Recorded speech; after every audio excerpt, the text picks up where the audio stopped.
මරමස්ථාන එදා LTT සංවිධානය විසින් විනාශ කෙරුවා. යාල්දේවි දුම්රිය එදා යාපනයේ ඉඳලා කොළඹට එන්නත් කොළඹ ඉඳලා යාපනයට යන්නත් තිබිච්ච සුවිශේෂ දුම්රියක්. එදා ඒ යාල්දේවි දුම්රිය LTT ත්‍රස්තවාදී විනාශ කෙරුවා. හැබැයි යුද්ධය අවසන් කෙරුවට පස්සේ රටක් කැටියට රට සංවර්ධනය කරන්න ඕන තැන එදා මහින්ද රාජපක්ෂ මැතිතුමාලා උතුරු නැගෙනහිර ජනතාව වෙනුවෙන් කළ යුතු සේවය මේ අනිත් දකුණේ සංවර්ධනයට වැඩිය ඉතාම ඉහළින් කරා කියන කාරණාව අපි මතක් කරන්න ඕන.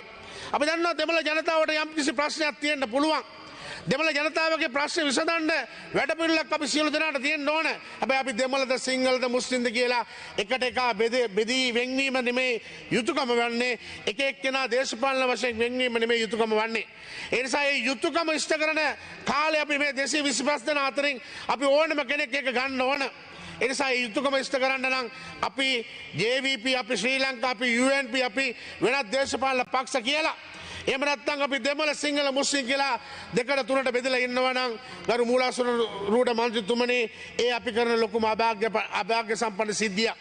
ඒ නිසා මේ රට ගොඩනගන වැඩපිළිවෙලට හැමදාම උතුරු නැගෙනහිර ඉන්නේ දෙමළ දේශපාලන නායකයෝ උත්සාහ කරන්නේ පිටරට සංවිධාන වලට කතා කරලා ඒ පිටරට සංවිධාන වලින් මුදල් ඒ අයගේ සාක්කු වලට ගෙනත් දාගෙන දෙමළ ජනතාවට අසාධාරණයක් වෙනවා කියලා කියන්නේ. අපි අහනවා දෙමළ ජනතාවට වෙලා තියෙන අසාධාරණය මොකද්ද? සිංහල ජනතාව ගිහිල්ලා ඒ ප්‍රදේශවල එදා ජීවත් වෙච්ච පරිසරයක් තිබුණා. මුස්ලිම් ජනතාව ගිහිල්ලා ප්‍රදේශවල ජීවත් වෙච්ච පරිසරයක් තිබුණා. අද අපි සිංහල මුස්ලිම් කියන පිරිසට ඒ ප්‍රදේශවල ජීවත් වීමේ අයිතිය නැති කරලා තියෙනවා. ඕකද ඒක කියන ඒගොල්ලෝ සාධාරණ ඉල්ලීම. ඒ නිසා ඒ සාධාරණ ඉල්ලීම් ටික ඉෂ්ට කරන්න නම් සියලු දෙනාම ඒක රාශි වෙන වැඩපිළිවෙල ක්‍රියාත්මක කරන්න ඕන. ඒ වගේම මම නියෝජනය කරන පුත්තලන් දිස්ත්‍රික්කේ ගත්තාම පොල් ත්‍රිකෝණයට සම්බන්ධ පුත්තලන් දිස්ත්‍රික්කේ අපි දැක්කා පහුගිය කාල වකවානුව තුල විවිධ දේශපාලන නායකත්වයෙන් යුත් ආපු ආණ්ඩු. එදා මෛත්‍රීපාල සිරිසේන ජනාධිපතිතුමා වෙන්න තිබ්බා.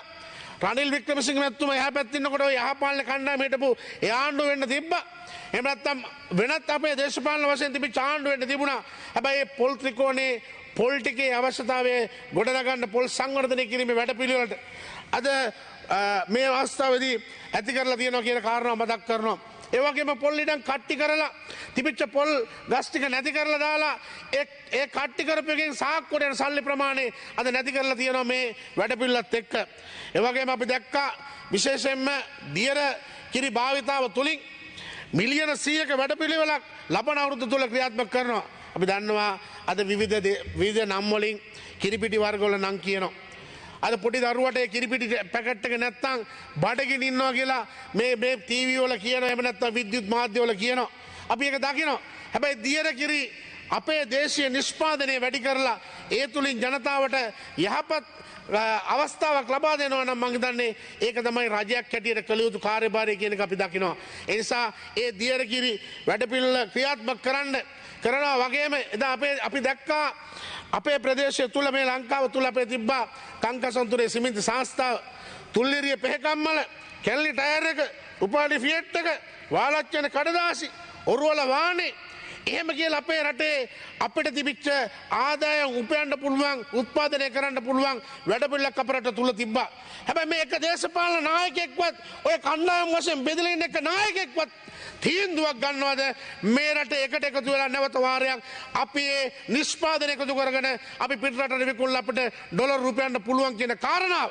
හැබැයි ඔය එකක්වත් නෑ කුහකකම් වලට කුහක හිත්වලට Taman හෙට කොහොමද දේශපාලන වශයෙන් ගොඩනගෙන්නේ කියන කාරණාව මතක හිතාගෙන තමයි අද ඒ අය ජීවත් වෙන්න උත්සාහ කරලා තියෙන්නේ. ඒ නිසා හැමදාම මේ රාජපක්ෂ හොරා කියලා කියනවා. මේ ආණ්ඩු පක්ෂයේ ඉන්න මිනිස්සු හොරා කියලා කියනවා.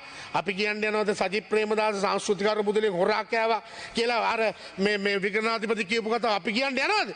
හැබැයි අපි කියන්න දෙයක් නෙමෙයි. රටේ මිනිස්සු දැක්කා, රටේ පත්තරවල ගියා. රටේ ටීවී විද්‍යුත් මාධ්‍ය වල ගියා. ඒකට සජිත් ප්‍රේමදාස සංස්කෘතික අරමුදලේ ඉඳලා හොරා කාපෙක් ගැන. ඒක ගැන කතා කරන්නේ නැහැ. Tamange ඇඟේ තියෙන පොල් පරාලි හොයන්න නැතු අනුන්ගේ ඇහි තියෙන ඉදිකට්ට හොයන්න යන මිනිස්සු. අපි විපක්ෂයට කියනවා අද මේ තමුන්නාසලා අපි එකතු වෙලා මේ දේශපාලන වශයෙන් එකතු වෙලා කරන්න යන වැඩපිළිවෙල. ඒ දේශපාලන වැඩපිළිවෙල ක්‍රියාත්මක කරන්න තමුන්නාසලා අපි කුහකම් නැතුව එකතු වෙන්න ඕන. මෙතනින් යමක් ලැබෙන්නේ නැත්නම් එහා පැත්තට පැනලා එහා පැත්තේ ඉඳලා ඒක විනාශ කරලා ඒක ක්‍රියාත්මක කරන්න නෙමෙයි ඕනේ. අපි දන්නවා මේ රටේ ලොකු ආර්ථික පසුබෑමකට අපි ලක් වුණා. තෙල් ටික අපිට නැතු වුණා.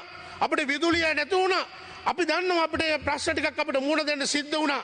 හැබැයි අපි මේ ප්‍රශ්න වලට මුහුණ දෙන්න සිද්ධ වෙද්දී එදා නොරොච්චෝලේ තාප බලාගාරේ හැදුවේ නැත්තම් මහින්ද රාජපක්ෂ අද මේ රටේ 90ක් අපි ඉන්නේ කරුවලේ. ඒ කුහකකම් තියාගත්තු මිනිස්සු අද මොකද්ද සිද්ධ වුනේ? හදන්න ගියාද අන්තිමේදී මොකද්ද උනේ? උතුරු ප්‍රදේශයේ හදන්න ගියේ ඒ තාප බලාගාරේ හදන්න ඉඩ දුන්නද? හැබැයි ඒ කුහකකම් මත තමුන්නාසලා ඒ නොකරපු නිසා අද මේ රටේ මිනිස්සු ප්‍රශ්න රාශියකට මුහුණ දෙන්න සිද්ධ වුණා. ඒ ප්‍රශ්න රාශියට මුහුණ දෙනකොට අපි දැක්ක තරුණ කණ්ඩායම් විවිධ වශයෙන් මේ විද්‍යුත් මාධ්‍ය භාවිතා කරමින් එහෙම නැත්නම් සෝෂල් මීඩියා භාවිතා කරමින් තරුණ කණ්ඩායම් වශයෙන් තරුණයෝ අද යහමකට යනවා වගේම නොමකට යන වැඩ පිළිලක් ක්‍රියාත්මක කරලා තියෙනවා. උදේ පාන්දර පත්තරේ විස්තරය කියන එක කියන්නේ තමන්ගේ හිතේ තියෙන විස්තරේ. පත්තරේ ලියලා තියෙන විස්තරය කියන්නේ නෑ පත්තරේ විස්තරය කියන මිනිහා. මිනිහා කියන මිනිහාගේ හිතේ තියෙන විස්තරේ. මේකද මානව හිමිකම. රටේ මිනිස්සුන්ගේ මානව හිමිකම් ගැන කතා කරනවා. රටේ මිනිස්සුන්ගේ මානව හිමිකම් ගැන කතා කරනකොට එක එක්කෙනාට විවේචනය කරන්න තරම්ගේ පත්තරේ විස්තරය කියන මිනිහට කියන්න පුළුවන් නම් මොකද මේ රටේ තියෙන මානව හිමිකම කියන එක මම අහනවා. එසා අපි දැක්ක මේ රටේ විවිධ වශයෙන් ආරක්ෂක ප්‍රශ්න තිබුණා. ගැටලු නිර්මාණය වුණා. අපි දැක්ක දැන් පහුගිය කාලේ මේ රටේ අරගලයත් එක්ක මේ රටේ අහිංසක ජනතාව ජීවත් වීමේ බයක් ඇති කරා. සල්ලි තියෙන මිනිහා මහපාර යනකොට ඌව මංකොල්ල කයි කියන බය ඇති වුණා. වෙඩි තියලා දායි කපයි කොටයි කියන බය ඇති වුණා. එහෙම තත්ත්වයක් මේ රටේ ගොඩ නැගුණා. බොහොම අමාරුවෙන් රනිල් වික්‍රමසිංහට පින් සිද්ධ වෙන්න අදේ තත්ත්වය සමනයටපත් වුණා. නැත්තම් අද මේ පාර්ලිමේන්තුවේ ගරු නියෝජ්‍ය කාරක සභාවේ සභාපතිතුමා මුලසුනේ ගන්නවා ඇති.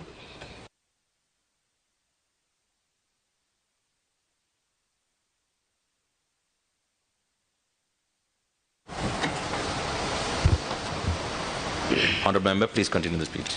ඒ නිසා මම අහනවා ගරු නියෝජ්‍ය කාරක සභාපතිතුමනි අද මේ 225 එපා කියන තැනට ගොඩ නැගුවේ මේ 225 ඇතුළේ ඉඳගෙන ඉන්න මිනිස්සු. අපි එදා පාර්ලිමේන්තුව නියෝජනය කරලා ගමේ යම්කිසි සංවර්ධනයක් වැඩපිළිවෙලක් කරන්න අපි බොහොම උනන්දුවෙන් බලන් හිටියේ. අපි දන්නවා මේ පාර්ලිමේන්තුවේ මන්ත්‍රීවරු ගත්තාම එහෙම විශේෂයෙන්ම අපි තමයි අවාසනාවන්තම පාර්ලිමේන්තු මන්ත්‍රීවරු. මොකද හේතුව රටේ අපි කරන්න ගිය වැඩපිළිවෙල එදා සංවර්ධනය කරමින් පැවතිච්ච වැඩපිළිවෙල අපිට අද කරගෙන යන්න බැරි වුණා. රටේ මේ ආර්ථික විමසනයත් එක්ක ඒ නිසා අපි කියනවා අපේ ගම්වල අපිට අද ප්‍රශ්න තියෙනවා. අලියෙක් පන්න ගන්න ක්‍රමයක් නැහැ. අපේ ගමේ ප්‍රශ්න තියෙනවා යන්න මාර්ග පද්ධතියක් හරියට නැහැ. Honourable member, you have 2 more minutes. අපේ රටේ ප්‍රශ්න තියෙනවා මේ ප්‍රශ්න විසඳ ගන්න අපිට ක්‍රමයක් නැහැ. නිසා මම අහනවා ඔය ඉන්න විපක්ෂයේ කණ්ඩායමෙන් අපේ රට බේර ගන්න වැඩපිළිවෙලක් තියෙනවා නම් මොකද්ද අපි කළ යුතු වැඩපිළිවෙල? අපේ රටට ආයෝජකයෙක් ගෙන්න ගන්න ඕන. අපේ රටට අවශ්‍ය කරන විදේශ විනිමය ගෙන්න ගන්න ඕන. හැබැයි විදේශ විනිමය ගෙන්න ගන්න සුද්ධෝ ටික ලංකාවට එනකොට මොකද කරන්නේ? මහා පාට පැනලා කියනවා එන්න එපා තොපියෙක්වත් මේ රටට මේ රට විනාශ වෙන කියන පරමාදර්ශී ඒ අවස්ථාව තමයි කියන්නේ. අපි දැක්කා ඔය ඉස්සරහා ඉන්න මිනිස්සු සමහරක් තප්පුලනවා මේ පාර්ලිමේන්තුවට යට හැංගිලා තප්පුලනවා මේව විනාශ කරලා දාන්න ඕන කියලා. එහෙම කියපු මිනිස්සු අද කුහකයන් ඇතුව ඔය සීට් වල ඉඳගෙන ඉන්නවා. ඒ නිසා අපි කියනවා මේ වෙලාවේ මේ විදේශිකයෝ ලංකාවට ගෙනල්ලා මේ ආර්ථික මරමස්ථාන වැඩ දියුණු කරලා ඒකට අවශ්‍ය වැඩපිළිවෙල ක්‍රියාත්මක කරන්න පුළුවන් නම් ඒක තමයි අපි අරගල තුලින් ලබා ගන්න මේ ජයග්‍රහණය කියන එක මතක තියාගන්න ඕන.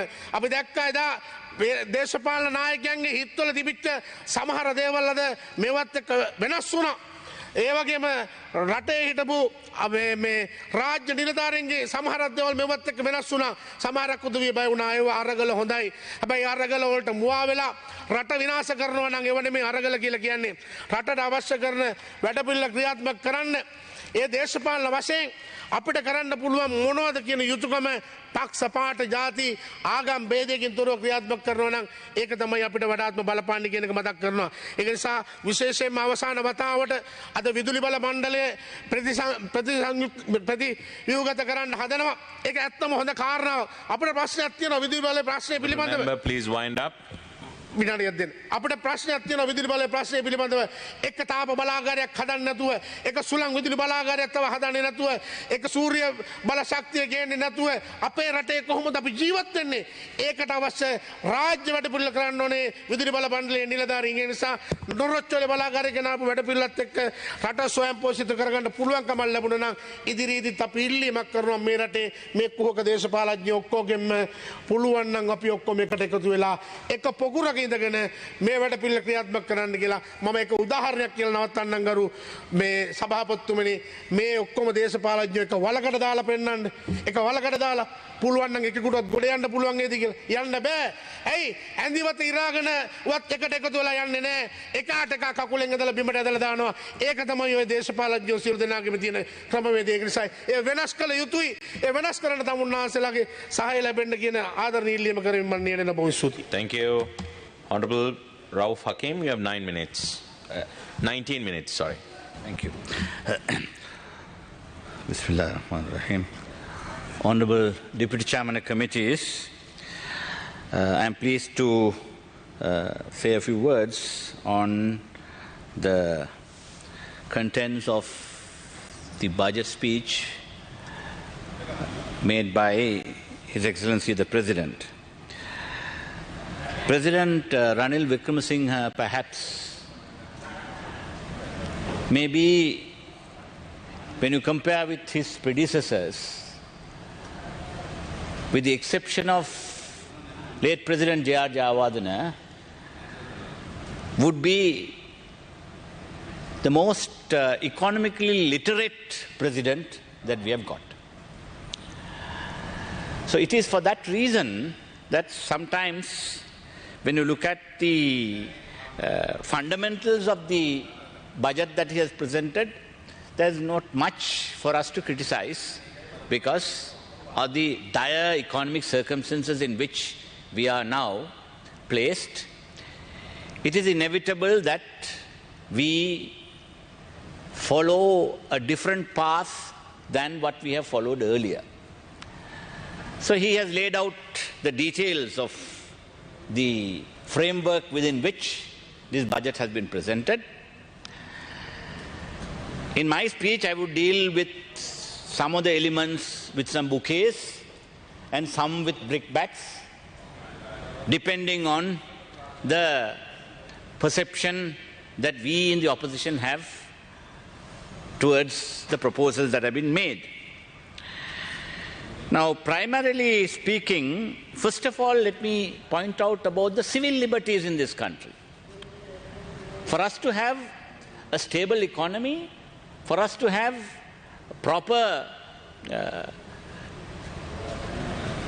judicial and law and order background, it is important for us to ensure that the people accept the rulers as legitimate. There's a question of legitimacy of this regime after what took place in the country from mid-April up to mid-July. We saw groundbreaking incidents which are now part of history. Now, be that as it may, it is very, very essential for us to ensure that we don't abuse the Prevention of Terrorism Act to deny civil liberties for the people in this country. Now, I am talking about Vasantha Mudalige and Venerable Sri Dhamma, who are held in custody for several days on end. Today 90 days today. Today is 90th day, and tomorrow there is going to be a massive protest. Now, why are we heaping upon ourselves this misery? Why cannot we give them bail? Protest today. See, the protest is going to start today, I am told by Field Marshal Fonseca. So that being the case, now we gave an assurance to the Human Rights Commission in Geneva that we will follow a moratorium on the PTA until we reform the PTA. But we brought some cosmetic changes. That's about all. Now the entire international community is questioning this. Then how could we expect investors to come to this country, when they see this kind of law and order situation. We are just heaping upon us unnecessary hardships. We are trying to suppress protests. We are trying to use or rather abuse the Prevention of Terrorism Act. So these are issues regarding which there are a lot of criticism. But then when it comes to the framework of this budget, let me go and describe the causality and the genesis of the the dire economic circumstances in which we are. Now there are some historical trends. Now we know at independence we were only second to Japan in the socio-economic indicators. Right? It so happened now Japan is somewhere else and we are at a different position. We are now declared ourselves bankrupt. I would like to ask His Excellency the President. He attended the funeral of late Prime Minister Shinzo Abe. Lot of expectations were created that he was going to get some bridging finance or some assurances from Japan for some bridging finance to tide over this difficult period. We expected him to say something about it in the budget speech. None was mentioned.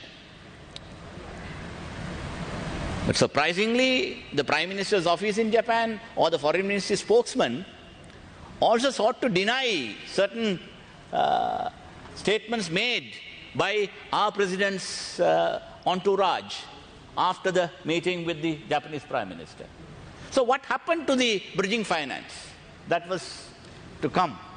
So today I see from the papers, well, I am told that the Japs are waiting for Chinese to agree regarding the debt restructuring of theirs. Now I am told today in the papers, in the Economic Times, or rather the economic pages of Daily Mirror, China Development Bank team is in town for talks. A team of China Development Bank officials have arrived in Sri Lanka and held talks on projects financed by them and the way forward, the minister said. CDB is one of the largest foreign lenders to Sri Lanka. So it goes on to say this. So maybe that the Japs are waiting now for the Chinese to give the nod. But then that was not the promise that was made. So anyway, be that as it may, now we have, as I told you, we have various historical factors. Now those are matters. Now, we have had 2 civil wars. We have had civil disturbance in this country. We have had a prolonged war and a war against terrorism for 30-odd years. But at the conclusion of the war, then we went on a spending spree. We were a lower middle income country. At that time, we had enough access to concessional finance. Subsequently, when we became a lower middle income and subsequently a middle income country, right, we lost access to concessional finance. But then, of course, the international financial markets were open to us. So we went on a borrowing spree. And finally, what has resulted is that because of the indiscipline that we had to suffer this fate. Now, there are other exogenous factors like the COVID-19 pandemic, then the Easter Sunday attacks, also the Ukraine war. All of this have added on to the problems that we have now been faced with. But then, added to that is the man-made problems that we brought upon ourselves. The misguided policy issues, the ban on overnight ban on chemical fertilizers, then on the cutting the exact, or rather doing away with the revenue proposals, taking away the tax cuts that were introduced. Almost 600 billion rupees were lost, all of which exacerbated this issue. So now, in order to come out of this problem, I don't think we are at cross purposes with the President when he talks about the experience that he explained about the Vietnamese Prime Minister way back when he was in 1990s, when he was Minister of Industries. When they came for advice, the Sri Lankan foreign reserves was in the range of about 2.1 billion then. The Vietnamese foreign reserves were only $1.3 billion. Today, it's at 100 billion. And where are we today? We are only at 3.5 billion. That too is questionable. So these are issues that we are not at cross purposes with the President's statement here. Similarly, he talked about the Prime Minister Lee Kuan Yew's cynical remark about Mrs. Bandaranaike and her policies. That to quote his own words, now he says, 1950s, Lee Kuan Yew once mentioned the following: in Singapore, I followed the hard but right path. Sri Lanka's Bandaranaike followed the popular path. Now, over a period of time, this has been the problem. It is a toxic mixture of populist politics and added to that is our compulsive preoccupation in trying to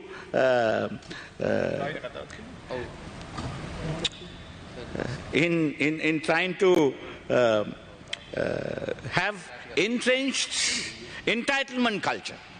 Now, people want all freebies, everything free.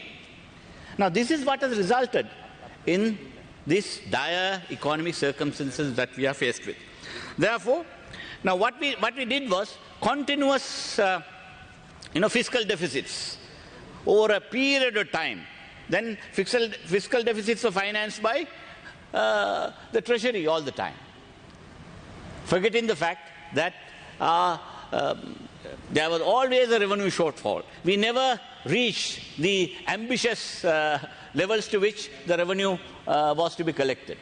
Now, even now, this budget talks about another almost 3,500 billion rupees in revenue. Is it realistic? Could we reach this target?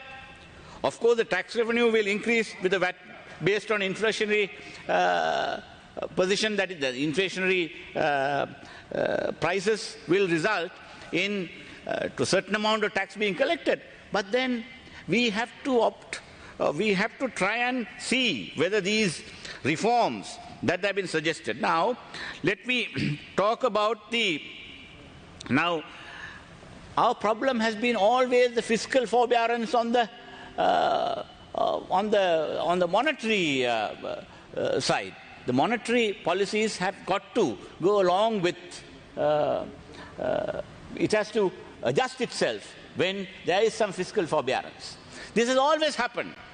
And that is why, way back when Indrajit Kumaraswamy was the governor, it was decided that the central bank will not participate in the primary auction for treasury bills. A decision was taken. But if that decision is to be implemented today, government will be in much more difficult situation.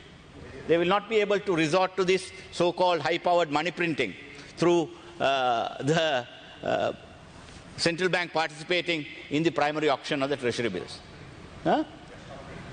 You have stopped it, you say, but then the fact is the amount up to date, now up to 31st of August, 3,800 billion. 3,800 billion. So that's off the books. Now you roll it over, and you don't show it. But of course you can't hoodwink the IMF. IMF knows that this is the position. So IMF is quite aware of what's happening. So therefore, now we need to, of course the President talks about the state-owned enterprises reform. Now we have to try and see the cost-reflective prices. Pricing has already started with the now petroleum products and thereafter now electricity, water. We have now begun to try and implement what has been agreed at the staff level with the IMF team. Right?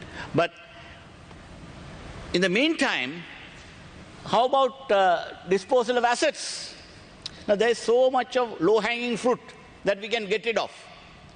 I'm opposed to what others in the opposition trying to talk about not to privatize the insurance corporation, not to privatize some other water's edge and various other. These are low-hanging fruit we can get rid of easily.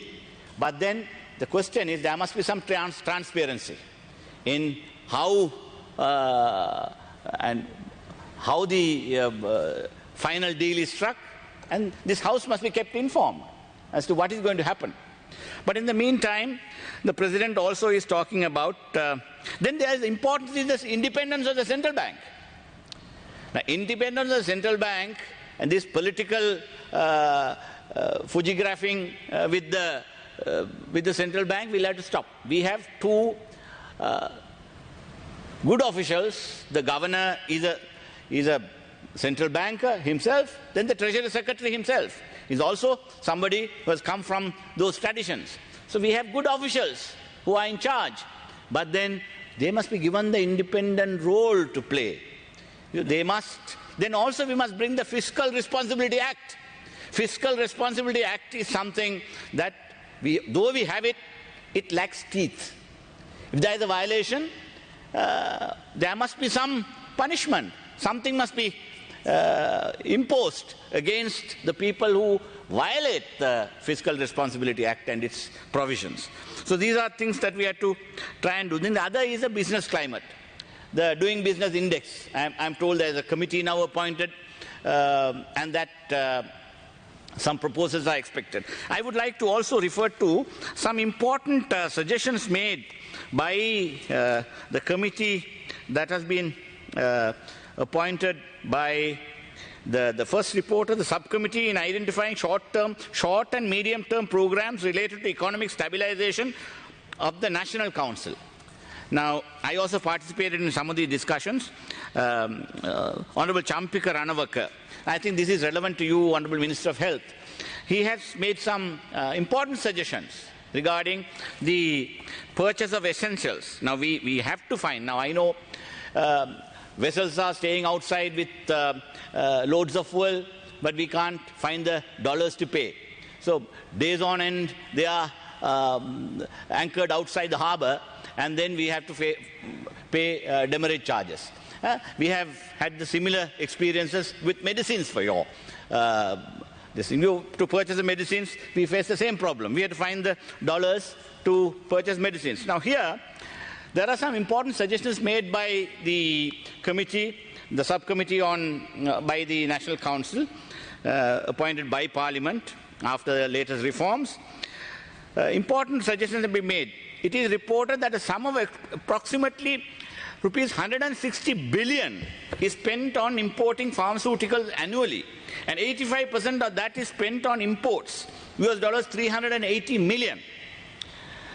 Out of that, nearly 45% is public expenditure and 55% is private expenditure. Now here, there is also suggestion that National Medicine Regulatory Authority, NMRA, regulates 14,000 different medicines. An independent expert committee should analyze these approved medicines and make arrangements to reduce their quantity. Honourable Member, you have one more minute. The importation of different varieties of medicines belonging to the same brand should be limited on the recommendations of an expert committee. These are some of the suggestions that are being made. To issue guidelines on emergency procurements by bringing the government procurement to 2 to 3 weeks. The aforesaid guidelines should be rescheduled to fall in line with the standards of various international institutions such as the Indian Line of Credit by which the provisions have been received, the World Bank and the Asian Development Bank. Now, these are some suggestions. Yes, these are all very, very important suggestions. And similarly, how many minutes do I have?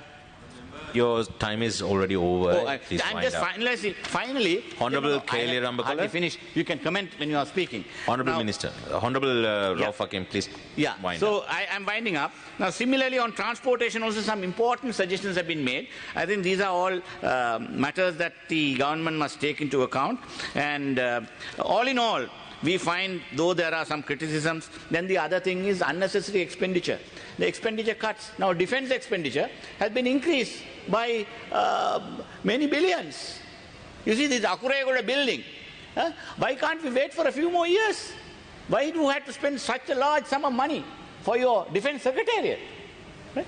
These are all, this is why there is some issues here. Of course, the Honorable President, His Excellency the President, had a smooth run in presenting the budget. There was hardly any heckling. Yeah, except for that Triloka Vijayapatra nonsense, when he spoke in parables about ganja, right? People were heckling him in the house. Apart from that, he didn't have any other heckling. Therefore, there is some kind of understanding on both sides of the aisle about the dire circumstances in which we are, and then we have accepted the broad framework, but then some of the policy issues we have some disagreements, but still, member, please wind up. Coming to approve this budget, I think we will look at it while we discuss it as an opposition together and decide what we should do. But in the meantime, let me anyway congratulate the President on his maiden budget, and since he is perhaps the most literate economically, apart from J.R. Jayawardena, among all the other presidents we have had, we expect him to fulfill the promises that have been made in time without wasting much of public expenditure on issues like this. Thank you. Thank you. Honorable Minister Dr. Kehliya Rambukala, you have 20 minutes. Ulasuna Karu Antritumani Karu Hakim Pitapu Amatumata Pasua සාකච්ඡාවට සම්බන්ධ වීමට අවස්ථාව ලැබීම ගැන මම පතනෙම්ම සතුටු වෙනවා. ඒ වගේම ස්තුතිවන්ත වෙනවා අද දවසේ තාමත්ම අපහසුතාවයන් මැද්ද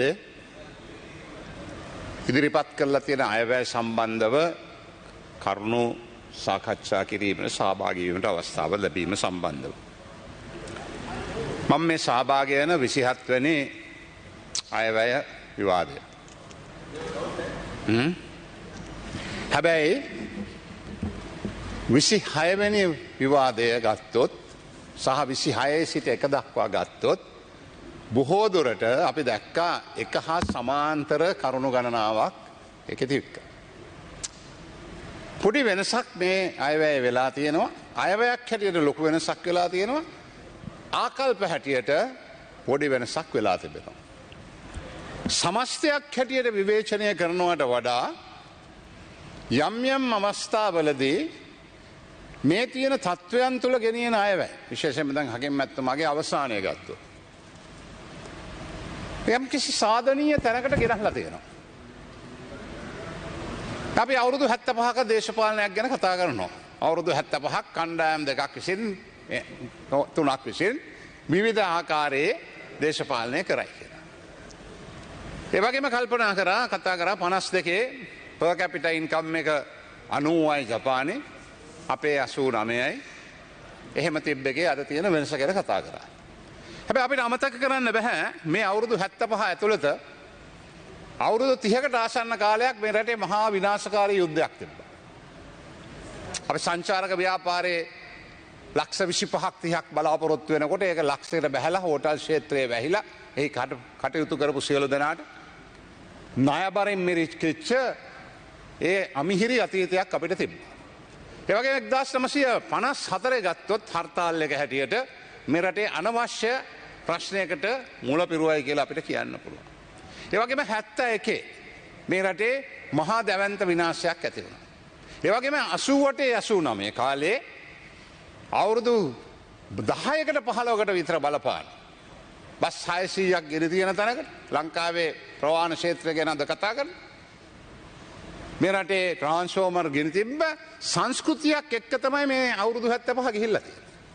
මේ අවුරුදු 75 ගත්තොත් ඒකෙන් අවුරුදු 40ක් විතරව රට විනාශ කරපු තැනකට තමයි මූලික වශයෙන්ම ගෙනිහත්. ඒකට කාරු හරි කියන්න පුළුවන් හිටපෝ අය වග කියන්නට ඕනේ. ඒ ගෙනිච්ච ක්‍රමවේදයට වග කියන්න ඕනේ. හැබැයි ප්‍රායෝගිකව මහ පොළවේ ඇත්ත තමයි මේ අවුරුදු 35න් අවුරුදු 40ක් විතරව රටක අනාගතයක් ගැන හෙටගෙන හිතනවා නෙමෙයි විනාශකාරී වැඩ. අන්නවා අවුරුදු 30ක තිබ්බ යුද්ධෙදී ලංකාවේ තිබ්බ හෝටල් 5ටම බෝම්බ ගැහුවා. ප්‍රධාන තරු පහේ. මහ බැංකුවල බෝම්බ ගැහුවා. ඒ වගේම ආගමික සිද්ධාස්ථාන වලට මේ රටේ ජාති ආගම් කුල ભેද බලන්නේ නැතුව ඝාතනයේ සංස්කෘතියක් තිබ්බා. මේ ඔක්කොමත් එක්ක තමයි අපිට මේ අවුරුදු 75 යන්න සිද්ධ වුණේ. අද වෙලා තියෙන තත්ත්වය මොකක්ද?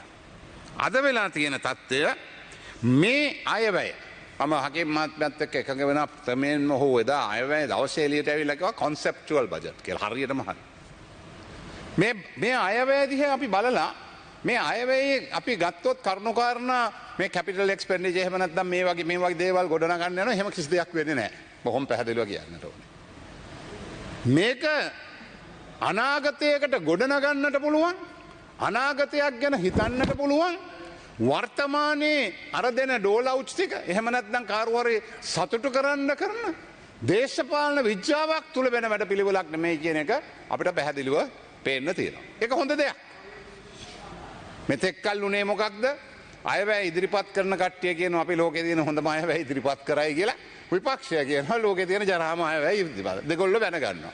ඇත්තටම මම කල්පනා කරේ දවස් ගාණක් මේක නාස්ති කරනවට වැඩිය කෙනෙකුට හොඳ කතිකයකට පෑ දෙකක් දීලා අනිත් පැත්තටත් පෑ දෙකක් දීලා හොඳ කියන්න පෑ දෙකකුයි නරක කියන්න පෑ දෙකකුයි දීලා මේක සම්මත කරන්න හරි ඉඩක් දුන්නා නම් මම හිතන්නේ ඊට වැඩිය හොඳයි කියලා හිතනවා. මොකද කාලය නාස්ති කරන්න නැතුව ඒක කරන්න තිබ්බා. හැබැයි මේ අයවැයේදී මම දකිනවා සුබවාදී කරුණු කාරණා ගණනාවක් විපක්ෂෙනුත් මතුවෙනවා. ඒක ඉතින් හොඳ මම හිතන්නේ පූර්වාදර්ශයක්. මොකද අපි ඔක්කොම දැන් උදාහරණයක් ගත්තොත් මේ අයවැයේදී විවිධ විග්‍රහයන් තිබ්බා අයවැය. හොඳ නරක සම්බන්ධව ඒත් යම් විග්‍රහයන් තිබ්බා. ඒ විග්‍රහයන් පහුගිය අයවැයගේ දරුණු ලෙස මෙලෙච්ච ප්‍රහාරයන් හැටියට මම දකින්නේ නැහැ. සුබවාදීව. ඒ නිසා මම මේ අයවැයේ හොඳ නරක ගුණ අගුණ එහෙම නැත්නම් මේකේ තියෙන මුදල් වෙන් කිරීම සම්බන්ධව පොඩි ඇමතිතුමා කැමති නම් පොඩි කරුණු පැහැදිලි කර ගැනීමක්. Honorable member, this is not a point of order. Point of order. ඔබතුමා වෙලාව දෙනවද? ඔබතුමා නිශ්චිතවම පැහැදිලි කළා මේ අයවැයේ වෙන් කළා තිබුණාට මේ ප්‍රාග්ධන වියදම් දරන්නේ නැහැ කියලා. මොකද්ද මට ඇහෙන්නේ හරියට? ඔබතුමා දැන් සඳහන් කළා මේ අයවැය ලේඛනයේ මගින් කිසිදු ප්‍රාග්ධන වියදමක් දරන්න සූදානම් නැහැ කියලා. නමුත් අයවැය ලේඛනයේ මාර්ග හදන්න විතරක් රුපියල් මිලියන 5000ක් වෙන් කරලා තිබෙනවා. එතකොට ඔබතුමා ප්‍රකාශ කරන්නේ මේ වෙන් කරලා තියෙන එක නිකන් නොමිනල් විදිහට වෙන් කරලා තියෙන එකක්ද? එහෙම නැත්නම් ඇත්තට මේක මේ අපිට මවාපෑමක් විදිහට ඉදිරිපත් කරලා තියෙන කරුණක්ද කියලා දැනගන්න කැමතියි මම. මිලියන 5000ක් කියන්නේ බිලියන 50ක්.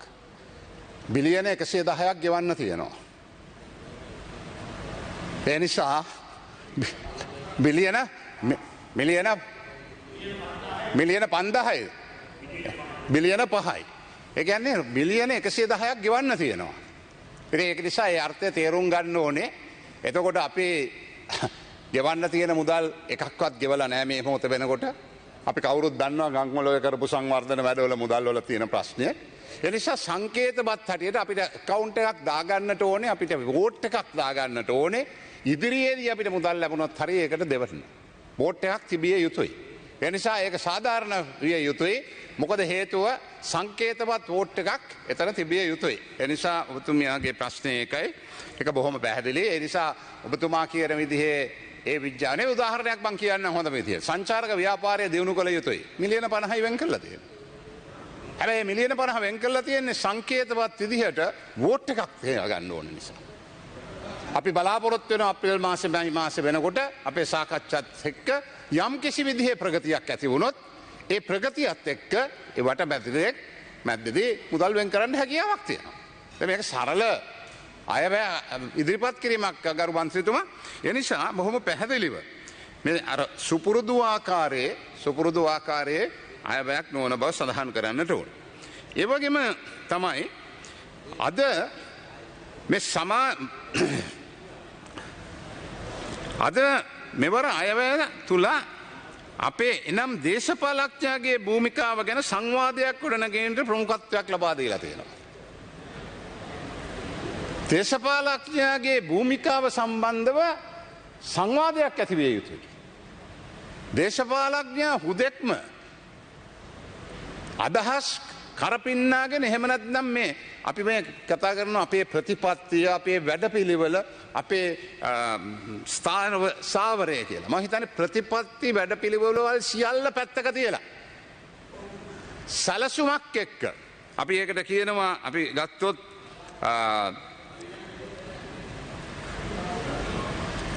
ඒකට අපිට ඉදිරිපත් කරන්න වෙන්නේ විශේෂයෙන්ම ඇක්ෂන් ප්ලෑන් එකක් හැටියට. අපි ඔක්කොම එක්කාසු වෙලා මෙතනින් එළියට එන වැඩ පිළිවෙලක් එහෙම නැත්නම් ඇක්ෂන් ප්ලෑන් එකකට. ඒ ඇක්ෂන් ප්ලෑන් එක එක එක්කෙනාගේ ප්‍රතිපත්ති වලට සමහරක් විට ගැලපෙන්නේ නැති වෙන්න පුළුවන්. හැබැයි අපි ප්‍රතිපත්තිය කියන එක තුල හිරගෙලා හිටියොත් රට ගොඩනැගීමේ ඇක්ෂන් ප්ලෑන් එකක් හැටියට ගත්තොත් දැන් උදාහරණයක් ගත්තොත් මගේ මැමතුමාගේ කතාවේදී කිව්වා ප්‍රෞද්ගලිකීකරණය කරන එක මම එකඟ වෙන්නේ නැහැ. මේ මගේම සගයන් මගේ පැත්තේ ඉන්න එකඟ නොවේ. මොකද අනිවාර්යයෙන්ම මේවා පෞද්ගලිකීකරණය විය යුතුයි. එහෙම නැත්නම් ප්‍රතිවිරුද්ධවට වචන මොනවා හරි කියන්න පුළුවන් මොන වචනේ කිව්වත්. අවසානයේ රජයේ අවධානයෙන් අපිට රජයට තියෙන පීඩනයෙන් ඉවත් විය යුතුයි කියන එකයි. ඒක මූලික ප්‍රතිපත්තියකට වෙනස් වෙන්නට පුළුවන්. සමහරක් විට සමාජවාදී ප්‍රතිපත්ති කියන, ධනවාදී ප්‍රතිපත්ති කියන, මධ්‍යම ප්‍රතිපත්ති කියන මේ ප්‍රතිපත්ති වලින් වෙනස් වෙන්නට පුළුවන්. හැබැයි මේ මොහොතේ අපි මේ ප්‍රතිපත්තිය කියලා ඒ ප්‍රතිපත්තිය රැදීගෙනම හිටියොත් අපිට මේ ඇක්ෂන් ප්ලෑන් එක එහෙම නැත්නම් අපේ වැඩපිළිවෙල එකඟතාවයකින් එන වැඩපිළිවෙල දැන් මේ කමිටිස් පත් කරලා තියෙනවා. දැන් කියවුවා මම හිතන්නේ අපේ චම්පික ඇමතුමාගේ ප්‍රධානත්වයෙන් තියෙන එකේ. දැන් ඒකෙදි ඒක බැලුවොත් ඒකේ සමහරක් විට සමාජිකයන්ගේ මූලික ප්‍රතිපත්ති වලට පටහැනී අදහස්. ජනතා විමුක්ති පෙරමුණේ සමාජිකයෙක් ඉන්නවනම් සමාජවාදයේ 100%ක් විශ්වාස කරන ඒකට විරුද්ධ. හැබැයි ඒ කමිටියකින් දීලා තියෙන උපදේශ තමයි ඒ ප්‍රතිපත්ති කියන එක මොහොතකට තියලා ඇක්ෂන් ප්ලෑන් එක එහෙම නැත්නම් වැඩපිළිවෙල අපි ඉදිරියට ගෙනියන්නේ කොහොමද? අපේ වැඩපිළිවෙල ඉදිරියට ගෙනියන්නට ඕන. ඒ වැඩපිළිවෙල ගෙනියන්න ඒකමතිකව යම් යම් සම්මුතියන් එක්ක මේ වැටිච්ච වල දැන් මේ වැටිච්ච වල කවුද හදන්නේ අවුරුදු 75ක පාලනය මම ඒකයි කිව්වේ අවුරුදු 75 පාලනයෙන් අවුරුදු 40ක් විතරම මේ කියන කණ්ඩායම් විසින්ම මේ රටේ මහා විනාශයක් නැති කරපු අය. එතකොට ජපානයේ 90 තිබ්බේක අපි 89 වෙනකොට ඒකට සංසන්දනය කරනවා නම් මම දැනුවත් විදිහට එහෙම අවාසනාවන්ත තත්වයක් ඒ රටවල් වල මුණ දෙන්න සිද්ධ වුණේ නැහැ. අපිට ඒ අවාසනාවන්ත තත්ත්වයට මුණ දෙන්න සිද්ධ වුණා. ඒකට අපි කාට හරි වැරද්ද පටවන්න පුළුවන්. අහවල් කාලේ ගත්ත අහවල් තීන්දුව සිංහල ඕන්ලි තීන්දුව කියලා කිව්වා කාලකන්ණි කියන කතාව කිව්වා හිටපු ජනාධිපතිතුමා. එවැනි තීන්දුව වෙන්න පුළුවන්. හැබැයි මොන දේ වුණත් ඒ තීන්දුව తీරන පස්සේ ආපහු දුවනවද? එහෙසේ නැත්නම් හෙට දවසේ ඉඳන් ඉදිරියට දැක්මක් එක්ක සියලුම කණ්ඩායම් එකට එක්කාසු වෙලා ඇක්ෂන් ප්ලෑන් එකක් ප්‍රතිපත්තිමය කියන දේවල් එකට තියලා ඒක පොඩ්ඩක් මොහොතකට පැත්තක තියලා වැඩපිළිවෙලක් එක්ක මේන් ගොඩ එන්නට අපි උත්සාහ කරනවාද කියන තර්කය අපිට බාර ගන්න සිද්ධ වෙනවා. ඒ වගේම තමයි පහුගිය කාලේ සමාජ දේශපාලන පෙරලියක් විසින් ඇති කරපු තත්ත්වය. දැන් මේකට කලක් අරගලය කියනවා විවිධ නම. හැබැයි මේක සමාජ දේශපාලන පෙරලියක් හැටියටයි මම දකින්නේ. ඒ සමාජ දේශපාලන ඒ පෙරලියට හේතුපාදක වෙච්ච කරුණු තිබ්බා. ජනතාවගේ මූලික අවශ්‍යතාවයන් පිරිමහ ගන්න බැරි තැනකට රටපත් වෙලා තිබ්බා. ඇත්ත. ඒක කොහොමද උනේ? ඒක ඇයි උනේ? ඒක වෙනම පරීක්ෂා කරන්න.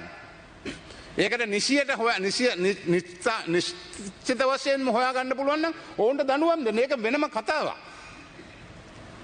හැබැයි මේ සමාජ විප්ලවය ඇති උනේ කොහොමද?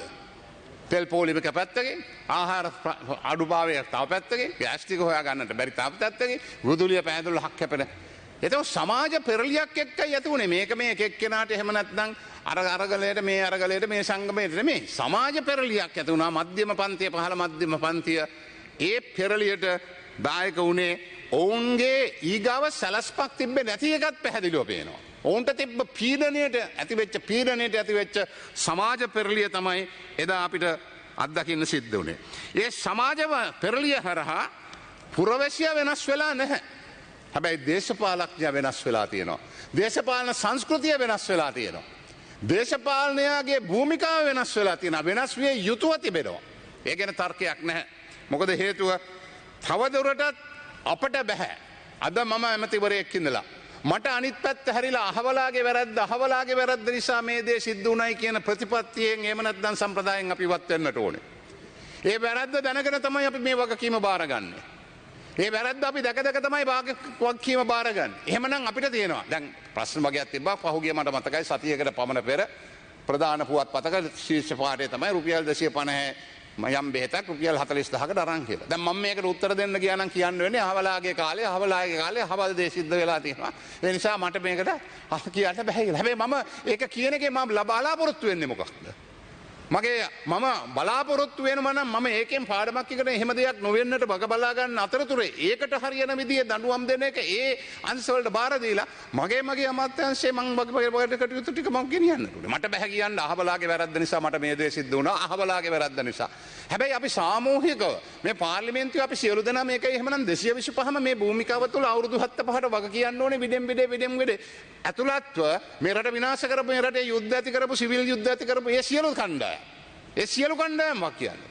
ඒකට පුරවැසියත් යම් කිසි විදිහේ දායකත්වයක් දීලා තියෙනවා.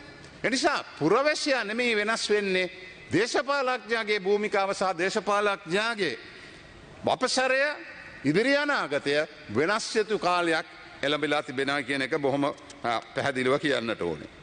අනුන්ට වැරදි පාඩන කතාවත් අපි ඉවත් කරගන්නට ඕනේ. ඒ වගේම තමයි මේ සමාජ දේශපාලන පීඩනයත් එක්ක දේශපාලකයාගේ භූමිකාව වෙනස් විය යුතුයි කියන තැන අද බොහෝ දෙනෙක් සිටිනවා. මොකද හේතුව අපට පුළුවන්කමක් නැහැ මේ දේශපාලන එහෙම නැත්නම් සමාජ පරිවර්තන සමාජ පීඩනයත් එක්ක ඒට ප්‍රතිවිරුද්ධව ගමනක් යන්නට බෑ. ඒ සමාජ පීඩනය තේරුම් ගැනීමේ හැකියාවක් අපට තියෙන්නට ඕනේ.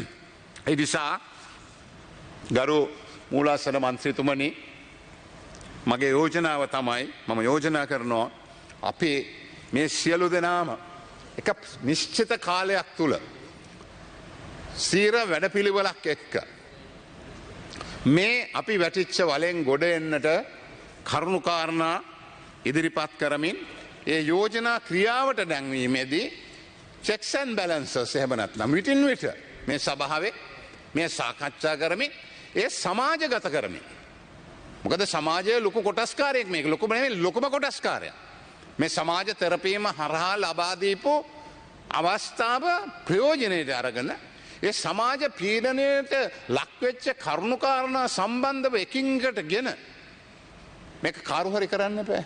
මොකද අපි ප්‍රජාතන්ත්‍රවාදය ගැන කතා කරනවනේ තාම. ප්‍රජාතන්ත්‍රවාදීව අවුරුදු 4කට හරි 5කට හරි සැරයක් මහ ජනතාව විසින් පත් කරපු කණ්ඩායමක් මෙතන ඉන්නවා. මේ රටේ ක්‍රමවේදයක් තියෙනවා. ඔවුන්ගේ කටයුතු සාර්ථක නැත්නම් ඔවුන් ඉවත් කරගැනීමේ ක්‍රමවේදයක් තිබෙනවා. ඒ ක්‍රමවේදයට අපිට යන්නට පුළුවන්. හැබැයි ඒ ක්‍රමවේදයේ මැද්දේ තවත් ක්‍රමවේදයක් තියෙනවා නම් ඒ ක්‍රමවේදයත් සාකච්ඡා කරන්න පුළුවන්. ඒ කියන්නේ ගහලා කොටලා මරලා එහෙම නැත්නම් බලහත්කාරයෙන් අල්ලගෙන ඒකට මොකක්ද කියන්නේ? ඒක එතකොට එහෙම දෙයක් සිද්ධ වෙනවා නම් එතකොට ප්‍රජාතන්ත්‍රවාදය කියන සංකල්පය තුල කොහොමද ඒක විග්‍රහ කරන්නේ? ඒකේ කියවීම මොකක්ද? ඒ ප්‍රශ්න වලට අපිට සියලු දෙනාටම උත්තර දෙන්න සිද්ධ වෙනවා. ඒ නිසා ගරු මූලාසන සභාපතිතුමනි මම බොහොම පැහැදිලිව කියනවා අපේ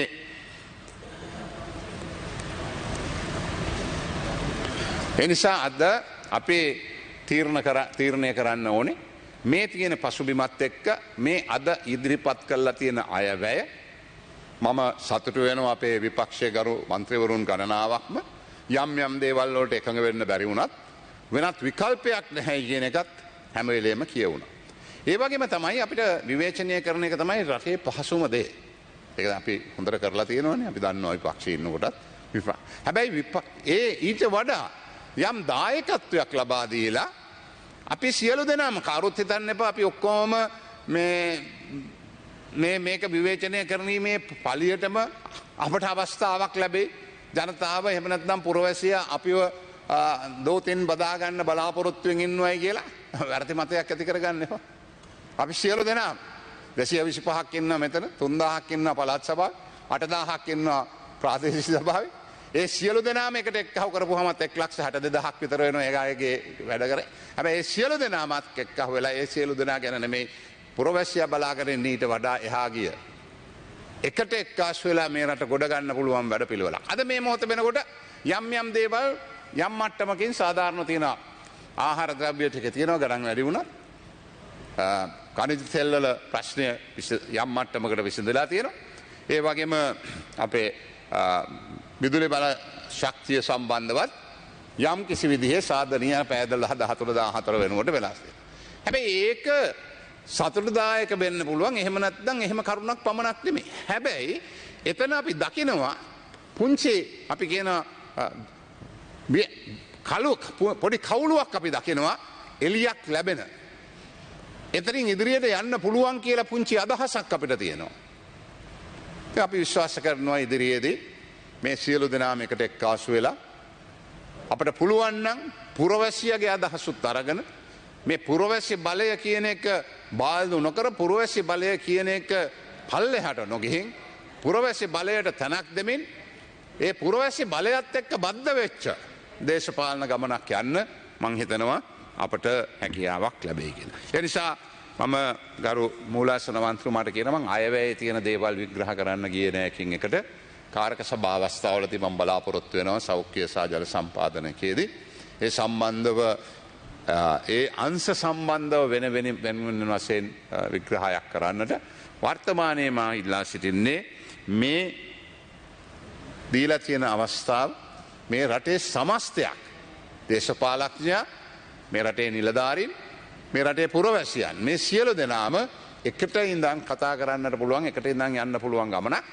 කෙටි කාලයකට වුවත් අපි එකට එක්කාසු වෙලා යා යුතුයි කියන අදහස මේ අවස්ථාවේ යෝජනා කරමින් මේ අවස්ථාව ලබා දීපු තුවන්ට ස්තුතිවන්ත වෙමින් මම අතර වෙන බොහොම ස්තුතියි. Thank you. Honorable Govinda Kumaratunga, you have 12 minutes.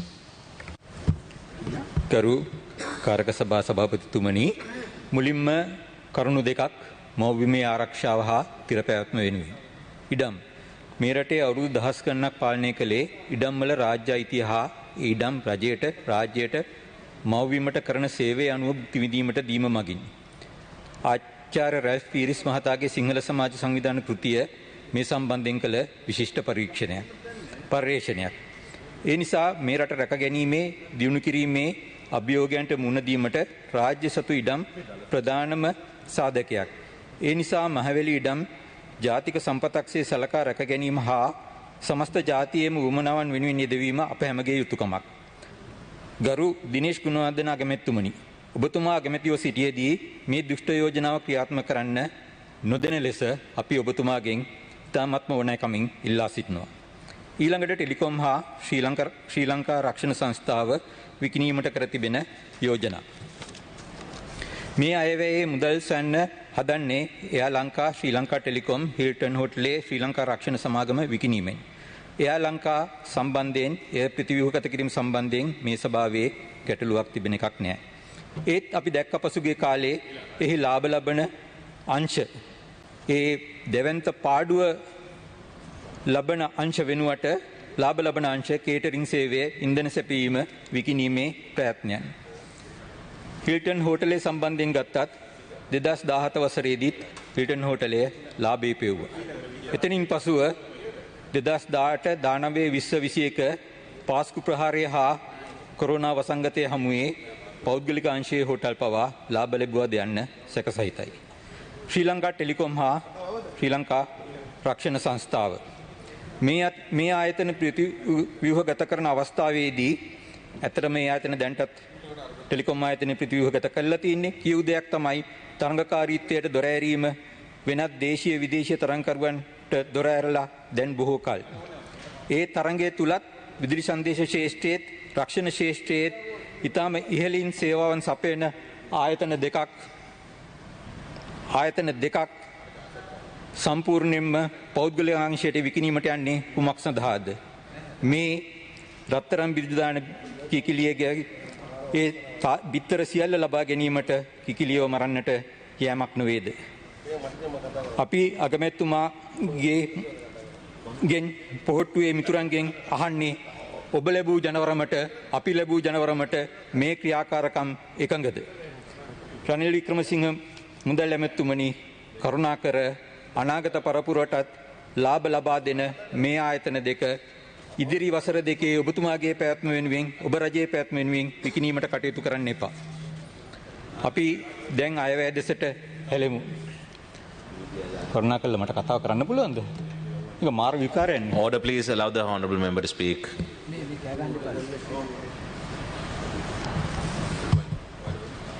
අපි අයවැය දෙසට හැරුණොත් ඇත්තටම දැන් මේ අයවැය යෝජනාවලියක් 26 පිටුවේ කෘෂි කර්මාන්තය පිළිබඳ යෝජනා සලකා බලන්න. 50 වෙනි යෝජනාව පොල්වගාව සම්බන්ධයෙන් එහි අයක් හෝ වැයක් තිබෙන යෝජනාවක් වේද? 52 වන යෝජනාව ත්‍රිලෝක විජය පත්‍ර. ඒ සම්බන්ධයෙන් කුමක්ද යෝජනාව? විශේෂඥ කමිටුවක් පත් කිරීමට. මේ අයවැය යෝජනාවක්ද? අයවැය සකස් කළ යුත්තේ ඒ විශේෂඥ කමිටුවක් පත්කොට එහි යෝජනා ලබාගෙන නෙවෙයිද? 13 වෙනි පිටුවේ 14 වන යෝජනාව ඩිජිටල් තාක්ෂණය ගැන එහිත් ඇත්තේ ඒක තුම්පත් කරන්න කමිටුවක් පත් කරන්න. ඊළඟට ඒ පිටුවේම 15 වන යෝජනාව කනිජ මේ රටේ කනිජ සම්පත් ජාතික සංවර්ධනයට ඵලදායී ලෙස යොදා ගැනීම. කුමක්ද යෝජනාව? කුමක්ද වැය? නෑ, වැයක් නෑ. කමිටුවක් පත් කරන්න. 31 වෙනි පිටුවේ 69 වෙනි යෝජනාව රෝහල් ශ්‍රේණිගත කිරීම. බදුල්ල කුරුණෑගල පොළොන්නරුව රෝහල් ශික්ෂණ රෝහල් ලෙස උසස් කිරීමට අපි එකඟයි. ඒ සම්බන්ධයෙන් කුමක්ද වැය? කුමක්ද ඔබතුමායි කතායිද කියන්නේ? කුමක්ද ඒ සඳහා කරන ආයෝජනය? මේ අයවැය යෝජනා සමස්තය 72ක්. එයින් 20 ගණනක අයක් හෝ වැයක් හෝ ඒ කිසිවක් සම්බන්ධ කෙරී නැහැ. ඊළඟට අද අපි මුණ දෙන අර්බුදය ගැන සලකා බැලුවොත් එහෙම මූලිකම ප්‍රශ්නේ විදේශ විනිමය. ඒ සම්බන්ධයෙන් ඇති යෝජනාව කුමක්ද? අපි දකින ආකාරයට නම් කිසිම යෝජනාවක් නැහැ. අයවැය සම්බන්ධ යෝජනා ගත්තත් මෙහි දේශීය වශයෙන් හෝ අය නැත්තම් ආදායම ඉහළ දැමීම සඳහා ඇත්තේ යෝජනා ස්වල්පයක්. ආනයනය මත රීග බදු 0, 10, 15 ලෙස ඇති ඒ අගයන් ප්‍රතිශතයන් 0, 15, 20 කරන්න. ඒ කියන්නේ 5%ක වැඩිවීමක් සඳහා. ඒ වගේම සෙස්බද්ද සම්බන්ධයෙන් අවසාන වශයෙන් කියවෙන්නේ වසර 3ක් තුල ඒ සම්පූර්ණයෙන්ම ඉවත් කිරීමට කටයුතු කළ බව. ඒ කියන්නේ ආදායම අඩු කර ගැනීමක්. රජයේ ගාස්තු හා අය කිරීම. මේ සම්බන්ධයෙන් කියන්නේ පසුගිය වසර 3 තුල 2020, 21, 22 තුල 120ක් වැඩිවීමක් නොකළ ශ්‍රේෂ්ඨයන්හි 120ක බිල්පතේ වැඩි කිරීමක්. එතකොට විදුලි බලයේ බිල්පත වෙනස් වූ නිසා විදුලි බලය මීට අයත් නැද්ද? ජල බිල්පතේ වැඩි කිරීමෙන් උපයා ගන්න හදන ආදායම කොපමණද? කෝ අගයන්නේ? කෝ ඉලක්කම්? මේ සම්බන්ධයෙන් කිසිම යෝජනාවක් මිසක් අගයක් නැහැ, තක්සේරුවක් නැහැ. ඊළඟට රාජ්‍ය භාගයේ කුලී හා බදු නොවන ආදාය. කුමක්ද යෝජනාව? නැවතත් කොමිසමක් පත් කරන්න. බීඩි සඳහා පද්දක් පැනවීමට යෝජනා කරනවා. එයින් ලබා ගැනීමට ඇති ආදායම සම්බන්ධයෙන් තක්සේරුවක් තිබේද? අගයන් කෝ ඉලක්කම් කෝ?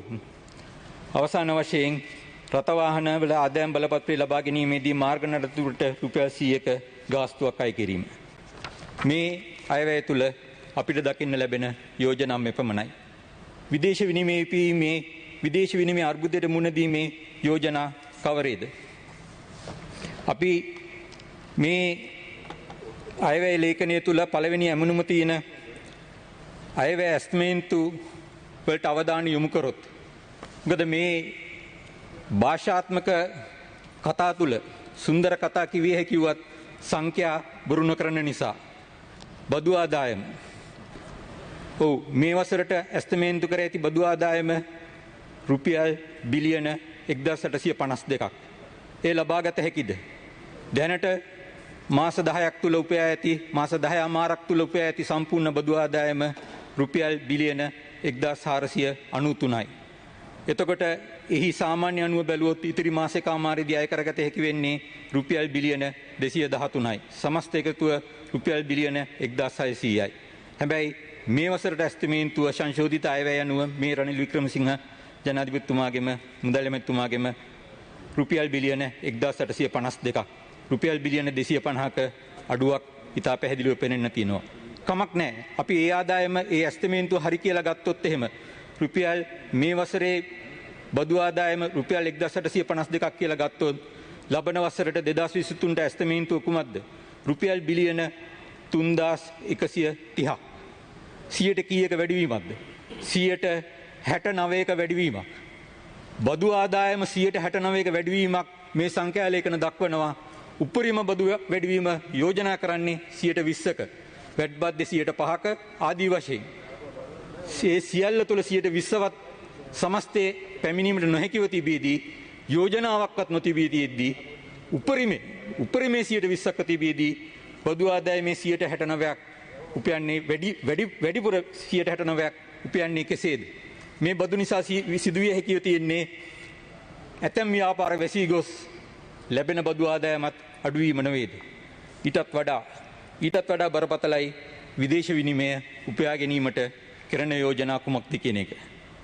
දැන් මේ අපි ගෙවමින් සිටින්නේ විදේශ ණය ගෙවීමට නොහැකි බව ප්‍රකාශයට පත්කොට මේ ඉන්න මහ බැංකු අධිපතිතුමා ඇතුළු ආර්ථික කණ්ඩායම විදේශ ණය අපි හිතුවේ විදේශ ණයෙන් ක්‍රමානුකූලව අත්වැදීමේ නැත්නම් එයින් මිදීමේ මාර්ගයක් සොයා ගැනීම වෙනුවෙන් කියලා. ඒ වෙනුවට යෝජනා කරන්නේ කුමක්ද? ඔවුන් යෝජනා කොට තිබෙනවා මේ වසරේ. දැන් මේ ලේඛනය අනුව මේ වසරේ සමස්ත විදේශ ණය, ඒ කියන්නේ ලබා ගැනීම සහ ගෙවීම වල සමස්තය, ඒ කියන්නේ ලබා ගැනීම වලින් ගෙවීම අඩු කරමින් පස්සේ සමස්තය රුපියල් බිලියන 342ක්.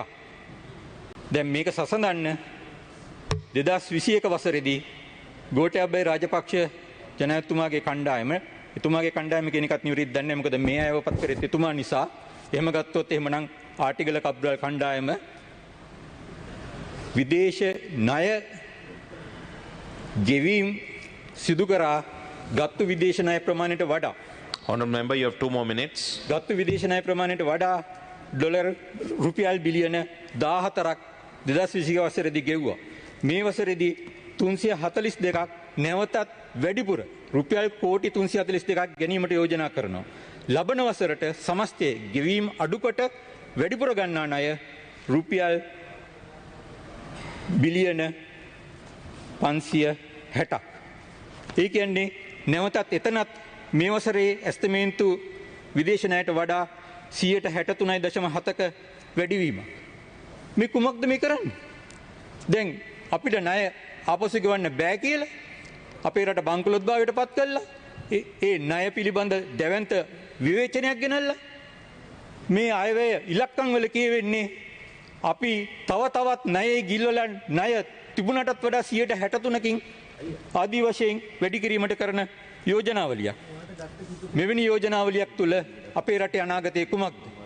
ඇත්ත වශයෙන්ම අද මම අවසන් කරනවා. ඇත්ත වශයෙන්ම අද මේ ආර්ථික කණ්ඩායමට උපදේශ දෙන ආචාර්ය ඉන්ද්‍රජිත් කුමාරස්වාමී මහතා සහ මේ කණ්ඩායම එදා 2015 සිට 2019 දක්වා ගත්තු ඊට පෙර හා සැසඳිය නොහැකි අසීමාන්තක වූ මහින්ද රාජපක්ෂ ජනාධිපතිතුමාගේ කාලයේදී ගත්තු අපි අවසන් කරනවා ගත්තු ඩොලර් බිලියන 5 හා සසඳනකොට ඒ අවුරුදු 2010 සිට 2014ට මේ අය 2015 ඉඳන් 2009ට ඇමරිකානු ඩොලර් බිලියන 12ක් අර වගේ දෙකමාරක් ණය අරගෙන මේ ණය උගුලේ අපේ රට සිර කරෙත් මේ අද ඉන්න උපදේශකයමයි.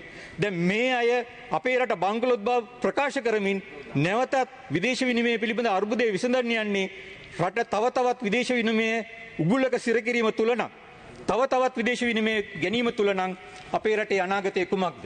මේ ගැන ගැඹුරින් සිතා බලන ලෙස මේ පාර්ලිමේන්තුවට මුදල් පිළිබඳ බලය තිබෙන්නේ මේ පාර්ලිමේන්තුවට දැනුවත් කිරීමකින්වත් පවා තොරවයි අපි බංකොලොත් භාවය ප්‍රකාශ කළේ. ඒ නිසා මේ සම්බන්ධයෙන් බරපතල ලෙස සිතන ලෙස මුදල් ඇමැතුමා මේ සංඛ්‍යාලේඛන පරිහරණය කරයි නැත්නම් වහාම පරිහරණය කොට මේ නිලධාරීන් මේ රජය මේ රට අපේ මව්බිම ගෙනියන්නේ කොහාටද කියලා වහාම විමසා බලන ලෙස අවශ්‍ය නිවැරදි කිරීම කරන ලෙස අපි ඊටාම බැගෑපත්ව මව්බිම වෙනුවෙන් අපේ රටේ ජනයා වෙනුවෙන් ඉල්ලා සිටිනවා. බොහොම ස්තුතියි. Thank you. Honorable WDJ Senivaratna, you have 14 minutes. ගරු මූලාසනයේ සිටින ගරු සභාපතිතුමනි, අවුරුදු 2500කට අධික ප්‍රෞಢ ඉතිහාසයකට උරුක්මකම් කියන ස්වාභාවික විපත් වලින් ගහන නොවූ නිසි කලට අවැසි ලැබෙන මධ්‍යම කඳුකරයේ සිට දිවිනේ සතර දිශාවටම ජලපෝෂිත ගංගා ගලා බසින සාරවත් පසක් මැණික් මිනිරං ඉල්මනයිට් ෆොස්ෆේට් වැනි වටිනා කනිජ උපදවන සිංහරාජය වැනි වැසි වනාන්තර වලින් ගහන ජනගහනයෙන් 96% කියවීමට අල්වීමට හැකියාවක් ඇති මානුෂික සම්පතක් හිමි මත්ස්‍ය සම්පතින් පෝෂිත ඉන්දියන් සාගරයේ මුතු යටිය පෙරදිග ධාන්‍යාගාරය ලෙස හැඳුන්වූ ශ්‍රී ලංකාවට නිදහස ලැබිලා අවුරුදු 74ක් ගිය අවස්ථාවේදී අද අපිට උරුම වෙලා තියෙන පරිහානිය පිළිබඳ කතා කරන්න සිදු වෙලා තියෙන්නේ බොහොම කලස්සල්ලි. අපි දන්නවා ඈත පුරාණ ඉතිහාසය ගැන කියවනකොට මහා පරාක්‍රම රජතුමාගේ කාලෙදී අපේ රට සහලින් ස්වයං පෝෂිත වෙලා අපි විදේශ වලටත් සහල් යවුවයි කියලා. අද අපිට සිද්ධ වෙලා තියෙනවා මෙතන ඉන්නව ගරු වෙළඳැමතුමා අපේ රටේ ජනතාවට අවශ්‍ය ආහාර සපයන්න පිටරටින් සහල් ගෙන්නන්න වෙලා තියෙනවා. ඉතින් මෙවැනි තත්ත්වයකට මේ රට පහුගිය අවුරුදු 75 තුලදී වැටිලා තියෙනවා කියන එක කනගාටුවෙන් කියන්නට ඕන. 1948 දී නිදහස ලබා ගැනීමට සිංහල දෙමළ මුස්ලිම් බර්ගර් මෙලේ යන ජාතීන් එක්ව සමගිව සටන් කළ බව අමතක නොකළ යුතුයි. ඒත් අද පටු ජාති ආගම් හා දේශපාලන මතමතාන්තර මත සීසී කඩ වී මේ ජාතිය සීසී කඩ වී ඇති බව නොරහසකටි. පටු දේශපාලන න්‍යාය පත්‍ර පස්සේ කළා.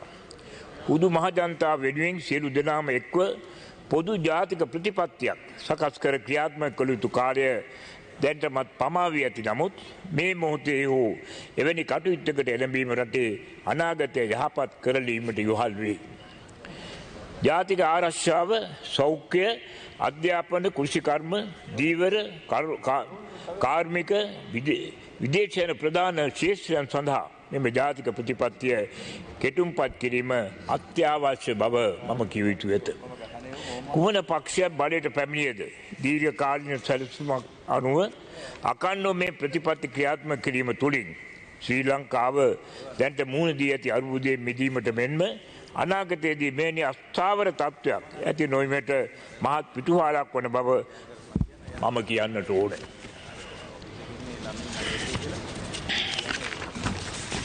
ලෝකයේදී දියුණු සෑම රටක් පිළිබඳවම අවධානය කිරීමේදී අවබෝධ වන ප්‍රධාන සාධකය නම් රටේ සෑම පුරවැසියෙක්ම මගේ රට යන ආකල්පය තුළ කටයුතු කර ඇති බවයි. නමුත් අපේ රටේ ආණ්ඩු කරන සෑම රජයක්ම මේ රටේ සම්පත් වැය කර ඇත්තේ තම බලය තහවුරු කර ගැනීමේ පදනම යටතේ පමණක් වන බව පැහැදිලියි. එමෙන්ම රටේ ප්‍රධාන විපක්ෂය ඇතුළු අවශේෂ පක්ෂ බලය ලබා ගැනීමට අරගල කරනවා වෙනුවට සුබදායි විකල්ප වැඩපිළිවෙලක් හඳුන්වා දීමට උත්සුක වී නැත. පුරා දශක 7කට වැඩි කාලයක් තිස්සේ මෙරට ආර්ථිකයේ බරපතල ලෙස කඩා වැටීමට මෙම සියලු දෙනාම අඩු වැඩි වශයෙන් වගකිය යුතුය. ප්‍රජාතන්ත්‍රවාදී රජයක ව්‍යවස්ථාදායක කෙඩුපත් කර අනුමත කරන ජනතාවාදී වැඩසටහන් නිසියාකාරව ක්‍රියාත්මක කිරීමේ බලය පැවරෙන්නේ රාජ්‍ය නිලධාරීන් හරහායි. නිලධාරීවාදයේ මුල් ගැසගත් අපේ රටේ මේ ප්‍රතිපත්ති ක්‍රියාත්මක කිරීම මන්දගාමී වන අතර ඊවහාගිය අල්ලස දූෂණය ඒ වගේම විශාල වශයෙන් අද අප්‍රීලයක් වී ඇත. තව දුරටත් අපි මේ මත ගමන් කරනවාද? එසේ නැතොත් තමා ගැන නොව රට ගැන රට සහ අනාගත පරපුරක් ගැන කල්පනා කර නිරස තීරණ ගන්නවාද යන්න පිළිබඳ සිටීමේ අවසන් හෝරාවට ළඟා වී ඇත. අද මේ රට මුහුණ දීලා තිබෙන ආර්ථික දේශපාලන අර්බුදයේ දීර්ඝ දේශපාලන ආර්ථික ගරා වැටීමක ප්‍රතිඵල බව සඳහන් කළ යුතු ඇත. මෙතෙක් සෑම අයවැයකදී බොහෝ විට ජනප්‍රිය තීන්දුව ගැනීම සිදු ඇත්තේ ඇස් බැඳුම් වලින් ජනතාව මුලා කිරීමක් හැර ආර්ථික දේශපාලන ප්‍රතිසංස්කරණ ක්‍රියාවලියක් වෙත යොමු කිරීමක් සිදු නැත. 70 දශකයේ උග්‍ර වූ පෝලිම් යුගයේ නැවැත්වීමට 77 රට බාරගත් ජේ.ආර්. ජයවර්ධන මහතාගේ ප්‍රතිපත්ති වූයේ විවිධ ආර්ථිකය මත පදනම් වූ පාරිභෝගික ධනවාදී සමාජයක් ස්ථාපිත කිරීමය. ඉන්පසුව එදා ඇති කරපු සමාජය අද දක්වා නැත්නම් ඒ ආර්ථිකය අද දක්වා තිබෙන්නේ ඒ වෙන්න පොළ ආර්ථිකය මත යැපෙන රටක් හා පාරිභෝගික සමාජයක් වශයෙන්. ජනාධිපති රනිල් වික්‍රමසිංහ මහතා අද පවසන්නේ ඒ විවිධ ආර්ථිකයේද අද නොගැලපෙන බවයි. අවශ්‍ය වී තිබෙන්නේ මුහුණු මාරු කිරීම වෙනුවට ක්‍රමය වෙනස් කිරීම බව ප්‍රකාශ කිරීම අර්ථාන්විත බව කියන්නට ඕනේ. මෙම අයවැය ඉදිරිපත් කරන මේ අවධිය මේ රටේ ආර්ථික ඉතිහාසයේ ඉතාම නරකම අවස්ථාවක් බවට කිසිදු සැකයක් නැත. මීට මාස කිහිපයකට පෙර භාණ්ඩාගාරය හිස්ව තිබුණි.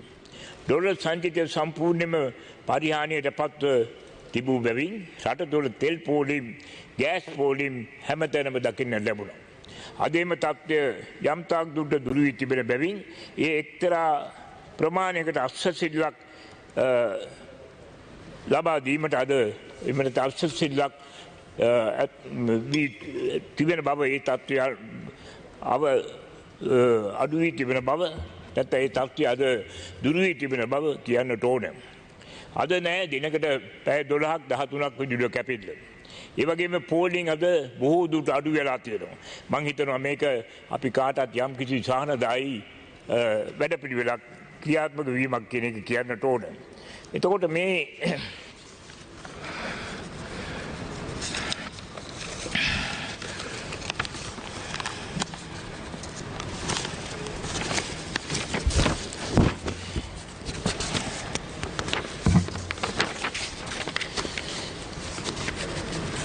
මෙම අයවැයෙන් රාජ්‍ය සේවය ප්‍රතිසංස්කරණය සඳහා ජනාධිපති කොමිසම පත් කිරීමට ඉදිරිපත් කර තියෙන අදහස ඉතා වටිනා යෝජනාවකි. මොකද අද මේ රටේ 14,50,000ක් පමණ ඉන්නවා රාජ්‍ය සේවකයෝ.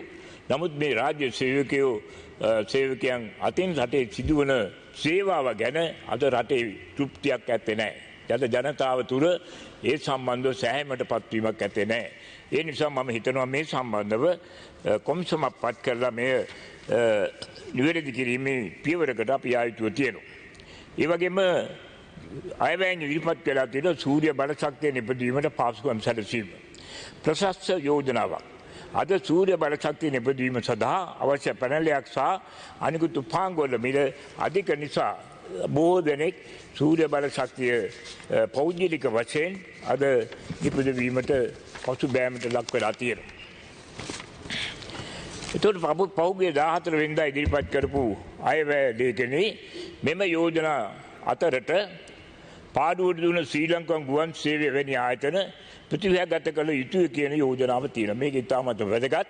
මොකද ප්‍රතිව්‍යුහගත කරන්නට යෝජනා කරලා තියෙන අනිත් ආයතන වලින් විශේෂයෙන්ම ශ්‍රී ලංකා ගුවන් සේවය ප්‍රතිව්‍යුහගත කොටුයි කියන එක අද රටේම ලොකු මතයක් ඇති වෙලා තියෙනවා. විශාල ණය කන්දරාවක් නිර්මාණය කරලා තියෙනවා මේ ශ්‍රී ලංකා ගුවන් සේවය.